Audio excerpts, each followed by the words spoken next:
You remember the old Dodge pickup from about a little over a year ago? Well, we're still trying to get it fixed.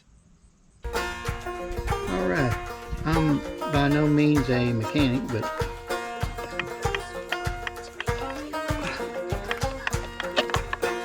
that, whoops, camera.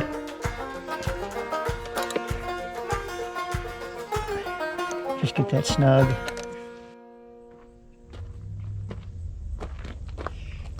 Alright, before I get started, I want to do a quick review, because it's been, I know it's been over a year. I wanted to say a year and a half, but it may not have been that long. Robin was driving the old red pickup, and she was going through a bank teller window, and an exhaust kind of loud on it, so she turned it off so she can talk to the ladies. And then when she went to leave, it would turn over, but it wouldn't start, just like that. So I figured the sensor went bad. I'm gonna try to keep this short. So I've pretty much gone through and changed every sensor you can change on the top side of the motor here, and a couple of the oxygen sensors, and it's still, you can get it started, but it doesn't, it'll just eventually die. After about a minute or so, it'll start loping real bad, like it's out of time or something. And I gave up on it. I had one guy look at it. He couldn't figure it out.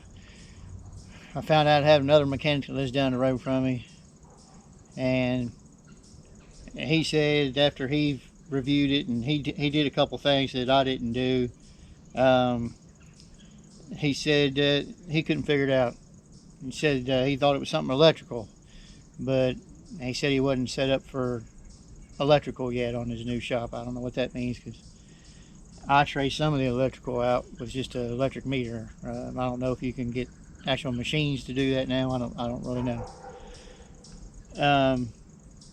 So the mechanic that was here fixing the truck that the camera's sitting on right now, the Ford truck, we got it fixed, by the way.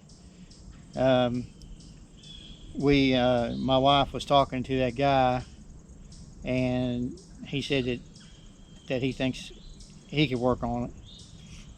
He said also about working on electric, that usually just takes an electric meter. So he said that he would work on it, but it's going to be a while. Now, one of the things I know that guy did that I had also done when I changed the spark plugs, once it dies, it won't start again unless you push your foot all the way to the floor. Keep the gas to the floor, turn the key, it'll eventually start. But I read on the internet, so it has to be true, that when you have a fuel injected motor, if you hold the gas all the way to the floor like that and you try to start it, it's either the computer is set up to only put so much gas in those injectors at one time. So if you hold your foot all the way to the floor like that trying to start it, that it puts too much gas in there, and it more than likely fouls the plugs out. Well, this last mechanic we had down here look at it, told my wife he did the same thing, because that's the only way he can get it started. So all I'm going to do today is I'm just going to change the plugs out again. I've gotten pretty good at it. And see if it just starts up. I'm not going to press on the gas or anything. And that way, at least, if the guy comes back to work on it that worked on our brakes on the Ford truck does come back, we can say it's got new plugs in it. So that's really all I'm going to do with the truck today.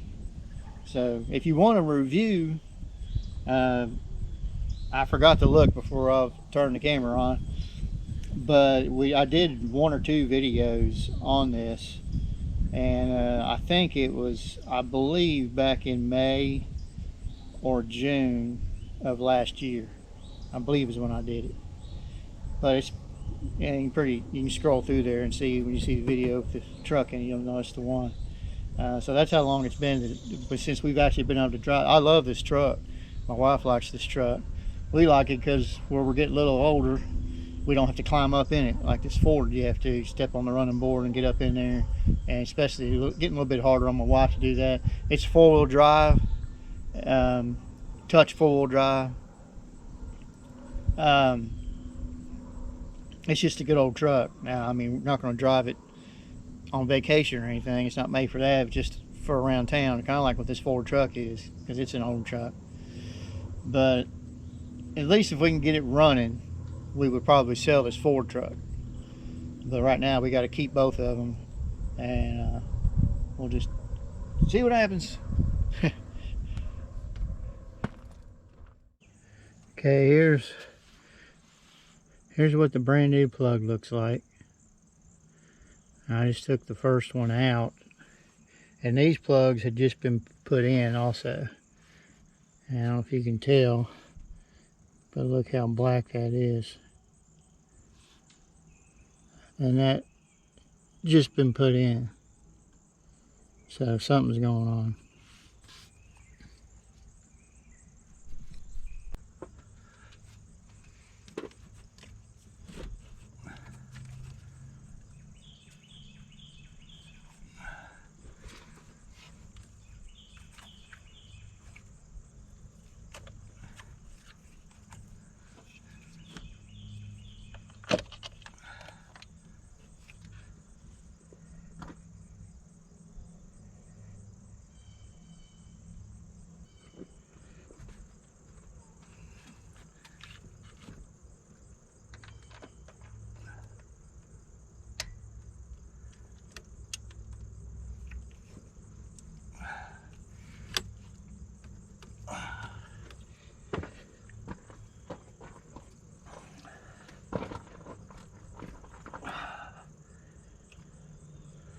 Whoever put these plugs in torqued them down, buddy.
Yeah, I don't either.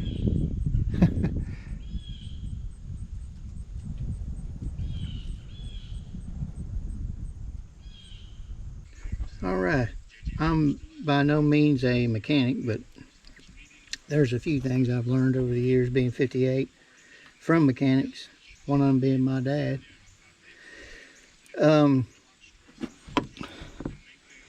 It's very important whenever you're putting these back in, and I'll show this through the video a little bit more, is you got to be real careful when you're putting your spark plug back into your block.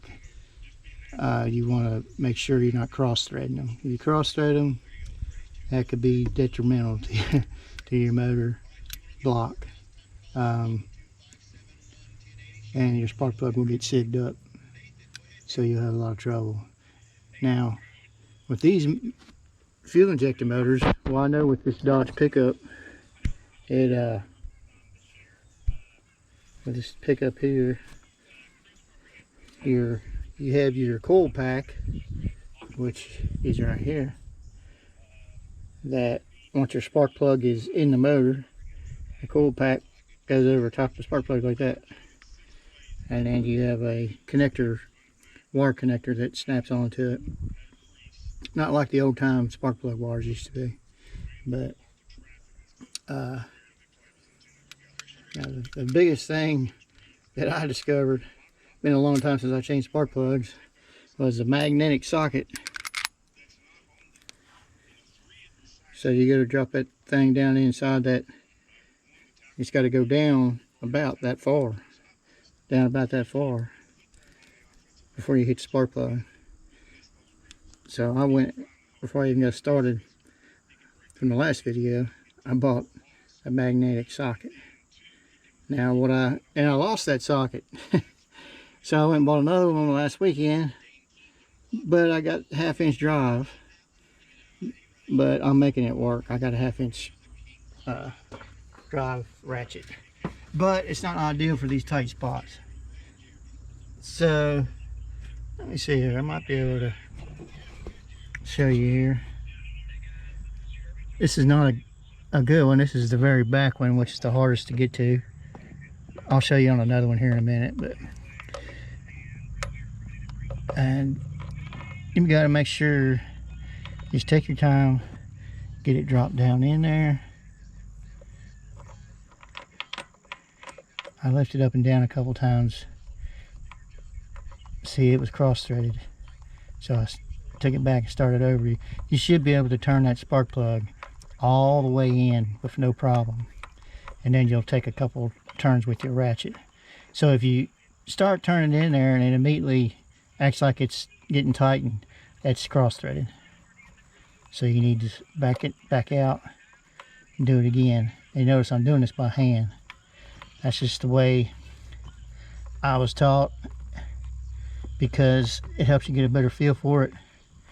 And like I said, you can turn it all the way in there. See, now it's in there. So that's how that's done. I'll show you how to do the coil pack and everything here in a second. All right, now the coil pack. Oh, and another thing with the coil pack is when these are starting to go bad, I say you get a gray, smoky film looking around here, or I guess where it's got, what it happens, they say, is the rubber can get cracks in it. But these, I don't have any problem with it, because these, I just changed them last summer, and the truck has been doing nothing but sitting around. So these are not cheap, but they're very easy to change out. What you do is just put it down, kind of wiggle it around a little bit, and you'll eventually feel it going on that spark plug. There it is. And then it's got a threaded rod that, whoops, camera, fits over. Now I probably should have took this hose out, but I didn't, so I'll get around it. There we go. And you push it down there as far as you can. But then you just take the nut. See if I take that nut, put it over it, and that'll tighten it down.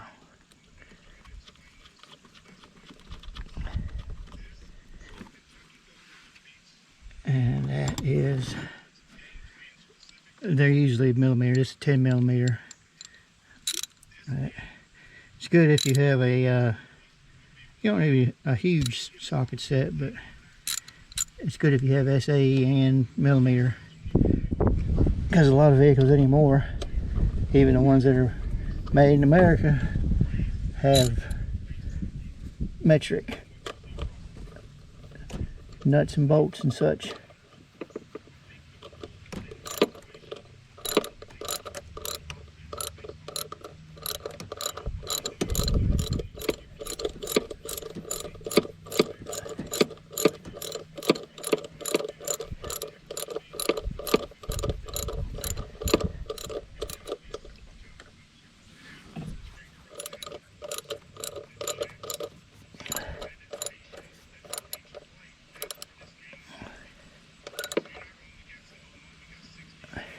Just get that snug.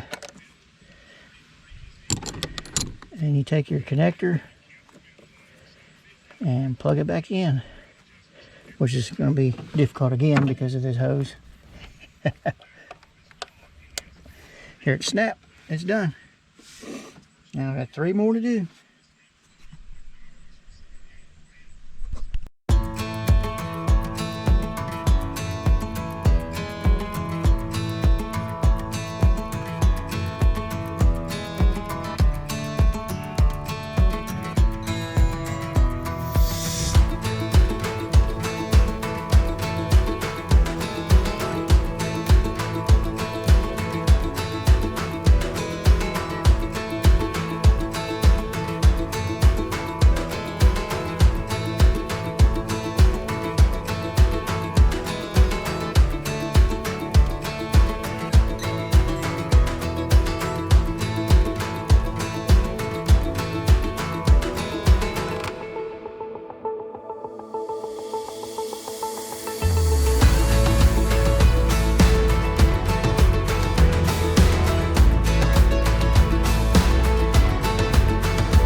What I noticed, this is number 2 cylinder. That spark plug is the only one out of all 8 that almost looks brand new. As I've stated many times before, I'm not a mechanic. So what I'm wondering, does that mean that this is the only one working proper? Or is this not working at all? Because here's the brand new one. A little different. But there's not any kind of buildup or anything compared to the other ones that are black. So that's something to investigate. Now, the number 2 cylinder spark plug, looking almost clean. I do remember when I did all of my testing there a year ago, I remember something about when I have a little analyzer you plug in like they have in a mechanic shop. Mine's just a little cheap one, but one of the codes was for that number 2 injector cylinder or whatever you call it. But I can't remember what it said. I don't know if it said it was bad, but I remember I did an electrical test on it. You do an ohms test on it, and it appeared to me like it was pulling the right amount of ohms. But I guess that's something we can look at again, or I can tell that mechanic about, because I've worked on this truck so much I can't do anything else to it. It's above my head at this point. If this is not going to get it at least running again. But it still has to be roadworthy. You don't want to get down the road and have it stall, and then there you are. So that's one reason we got this Ford truck now. So I'm going to clean up here and get stuff back on, the air breather and stuff, and see where we're at. Okay, I started it up. I'm doing the same thing. I should have recorded it. But you started it. It started right up. I don't even put my foot on the gas. It started right up, and then it sits there and it idled, rough, but it idled, and it got lower and lower and lower, lower. Then it just cut off. So it could be about anything, man. Really, at this point, I don't think it's electrical. It could be cylinders not working, I guess. It could be once it's started, it's not enough fuel coming through. I don't know. I'm not a mechanic. So anyway, we'll just see what the mechanic says. So, but it's going to be a little bit before he can get back. You know, what's funny is well, it's not funny to me, but I guess it is. You have to laugh at it. Is everything that's going wrong with our vehicles, you can't drive it anywhere to get it fixed because it won't drive. So somebody's got to be willing to come here, or we have to be willing to have it towed somewhere. So we'll just keep plugging along. We got one truck working, so that's all we need right now.